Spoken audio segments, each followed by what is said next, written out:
Kwa mara ya kwanza katika historia ya Tanzania, Kanisa Katoliki limetangaza ratiba ya shughuli mbalimbali zitakazofanyika katika siku iliyotangazwa na serikali kuwa ni siku ya uchaguzi mkuu.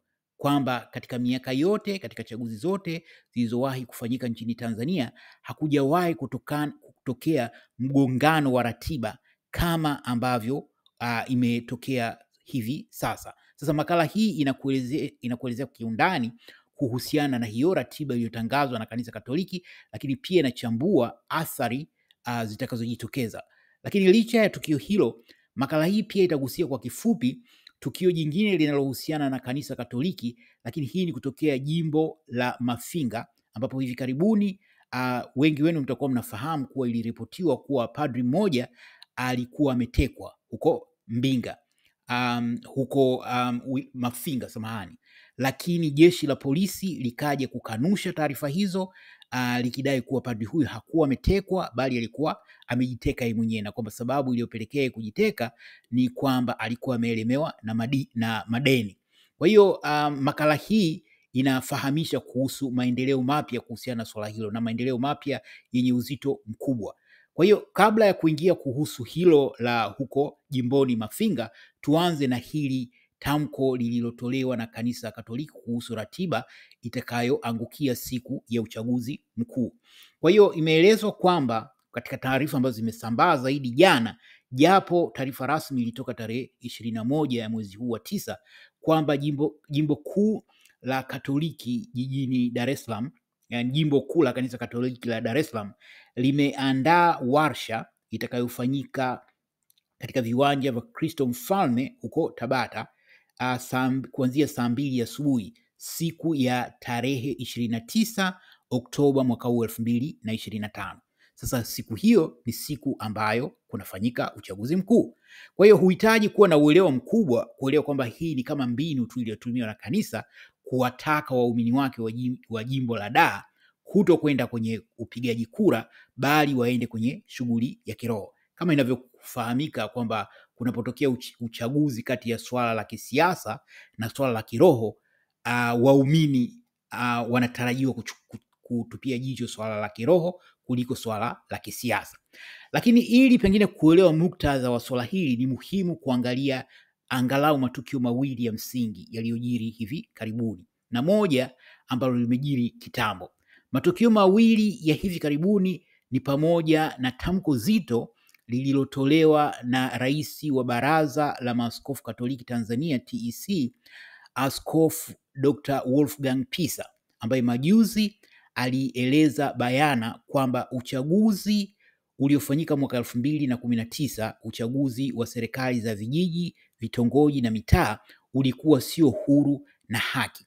Kadhalika alieleza kwamba uchaguzi mkuu wa mwaka 2020 nao pia ulikuwa sio huru na haki, na akatanabaisha kwamba uchaguzi wa mwaka jana wa serikali za mitaa, vitongoji na vijiji nao pia haukuwa huru na haki, na akahoji kama chaguzi hizo kuu tatu zilizotangulia, yani chaguzi hizo mbili za serikali za vitongoji, mitaa na vijiji wa 2019 na huo mwaka jana 2024, na ule uchaguzi mkuu wa 2020, kama zote hazikuwa za haki na halali, kuna uwezekano gani basi huo uchaguzi wa hapo Oktoba 25 mwaka huu ukawa haki na halali?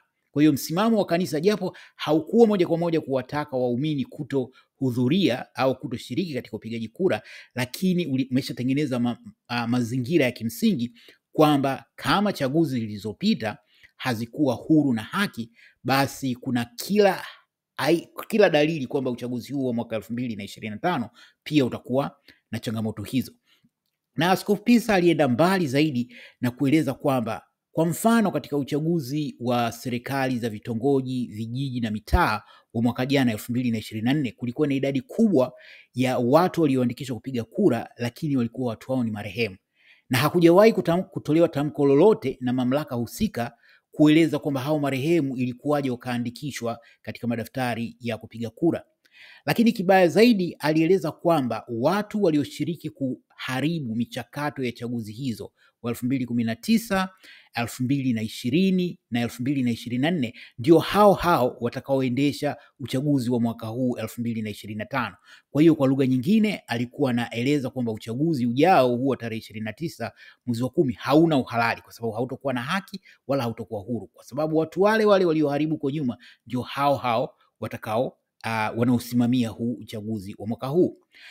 Tukio jingine ni kwamba hivi majuzi, mtakumbuka, kulitokea sokomoko kubwa baada ya masista wa kanisa Katoliki kuonekana kwenye kampeni za mgombea urais kwa tiketi ya CCM Rais Samia Suluhu Hassan huko Ndanda mkoani Mtwara. Na tukio hili Askofu Pisa siku moja baada ya tukio hilo alieleza, kwa sababu hao masista sio tu walihudhuria, lakini walikuwa wamebeba bendera za CCM pamoja na picha za mgombea huyo wa CCM. Lakini siku moja baadaye Askofu Pisa aliongea na waandishi wa habari na kueleza kwamba ni marufuku kwa viongozi wa kidini, ikiwa ni pamoja na watawa na mapadri, kushiriki kwenye kampeni zozote za chama cha kisiasa. Lakini kuna kitu cha msingi sana alichogusia katika maelezo yake. Alisema kwamba kuna hadaa iliyofanyika. Kwa hiyo moja ya maswali yaliokuwa yanawatinga watu kuhusiana na tukio hilo ni kwamba ilikuwaje masista waamue tu kutoka huko walikotoka wakashiriki katika shughuli za kisiasa? Kwa wale wanafahamu maisha ya masista jinsi walivyo, swala hili ni very unlikely. Kwa hiyo kulikuwa na mazingira fulani kwamba labda pengine uongozi wa jimbo ulitoa shinikizo au uongozi wa shirika husika la watawa hao ulitoa shinikizo, lakini kwa mujibu wa maelezo ya Askofu Pisa ni kwamba kuna hadaa fulani iliyofanyika, na akaenda mbali na kusema kwamba unawezaje kuwahadaa watu ambao hawaangalii TV, hawajui kitu kinachoendelea, kwa sababu maisha ya watawa mara nyingi ni kujitenga na vitu vya kidunia kama hivyo. Kwa hiyo inaonekana kuna hadaa fulani iliyofanywa aidha na CCM au kwa kushirikiana na viongozi wa dini kuwawezesha hao masista kushiriki katika hilo. Kwa hiyo haya yote yamejiri katika muktadha huo na ni muhimu kueleza hilo. Lakini pia ikumbukwe kwamba mpaka muda huu kanisa Katoliki bado lina kinyongo kutokana manunguniko, pengine kinyongo sio neno sahihi, manunguniko kutokana na ukweli kwamba kuna tukio la baya kabisa la kushambuliwa kwa katibu mkuu wa Baraza la Maaskofu Katoliki Tanzania TEC, Father Dr. Charles Kitima, shambulio ambalo mpaka muda huu jeshi la polisi halijatoa maelezo yoyote, hakuna kesi iliyofunguliwa, hakuna aliyofunguliwa mashtaka. Kwa maana nyingine ni kama serikali imepuuzia swala hilo. Kwa hiyo hii imeliweka kanisa katika mazingira ambayo hayaendani na mtizamo jinsi ulivyo. Kadhalika kuhusiana na swala la mwenyekiti wa taifa wa Chama cha Demokrasia na Maendeleo Chadema, Mheshimiwa Tundu Antipas Lissu, ambaye sasa kwa takriban miezi 6 yuko jela, yuko gerezani akikabiliwa na mashtaka ya uhaini. Kanisa hilo mara kadhaa viongozi wake wameeleza kwamba kesi hiyo haina tija, kesi hiyo sio halali na kutaka serikali ifute kesi hiyo, lakini serikali imeweka pamba masikioni.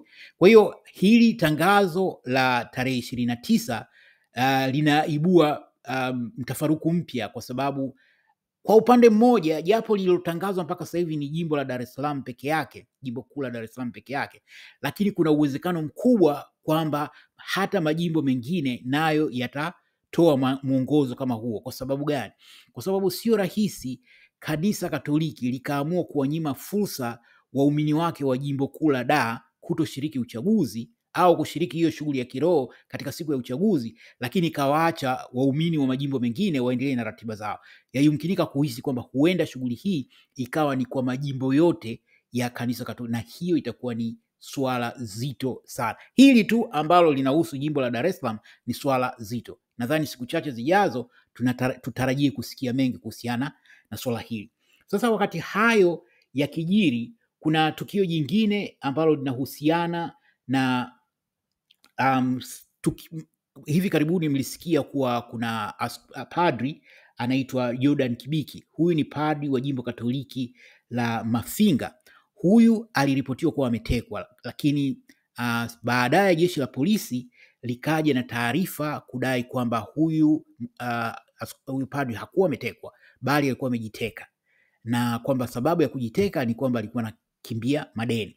Sasa leo Septemba 30, Mhashamu Askofu Vincent Cosmas Mwagala wa jimbo la Katoliki la Mafinga ataongea na waandishi wa habari kuhusiana na swala hili, na inatarajiwa kwamba mada kuu itakuwa ni kuhusu hiyo taarifa ya polisi, kwa sababu kama ambavyo niligusia katika makala iliyopita, ilikuwa haingia akilini kwamba padri ajiteke, lakini sio tu ajiteke kwa sababu anakimbia madeni. Kwa kweli it didn't make any sense.